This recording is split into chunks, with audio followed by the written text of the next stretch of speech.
கருவேப்பிலையை எந்த விதத்துலயாச்சும் உங்கள் ஃபுட்டில் சேர்த்துக்கணும்னு நினச்சிங்கன்னா கண்டிப்பாக இந்த கருவேப்பிலை பச்சை மிளகாய் தூக்க ட்ரை பண்ணுங்கள். நல்லா புளிப்பாக காரசாரமாக நாக்குக்கு இதமாக இருக்கும். இதுக்கு கடாயில் 1 ஸ்பூன் கடுகு, 1 ஸ்பூன் சீரகம், 1 ஸ்பூன் மிளகு, 1/2 ஸ்பூன் வெந்தயம், 1 டேபிள் ஸ்பூன் அளவுக்கு முழு மல்லி, 1 டேபிள் ஸ்பூன் எள்ளு, 1 டேபிள் ஸ்பூன் கடலைப்பருப்பு, 1 டேபிள் ஸ்பூன் உளுத்தம்பருப்பு சேர்த்து நல்லா பொன்னிறமாக வறுத்து மிக்சர் ஜாரில் சேர்த்து திருன்னு அரைச்சி ஒரு ஓரமாக வச்சுக்கோங்க. இப்போ 2 கப்பு கருவேப்பிலை சேர்த்து இதையுமே நல்லா முருகலாக வறுத்து இதையுமே தனியாக அரைச்சி ஒரு ஓரமாக வச்சுக்கோங்க.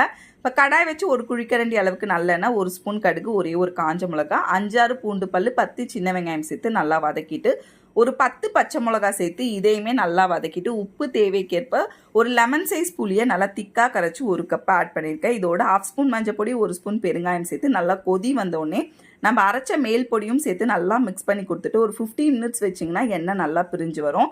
இந்த ஸ்டேஜில் ஒரு 1/2 ஸ்பூன் பொடிச்ச வெல்லம், அரைச்ச கருவேப்பிலை பொடியும் இது மேலே சேர்த்து எடுத்திங்கன்னா ஒரு சூப்பரான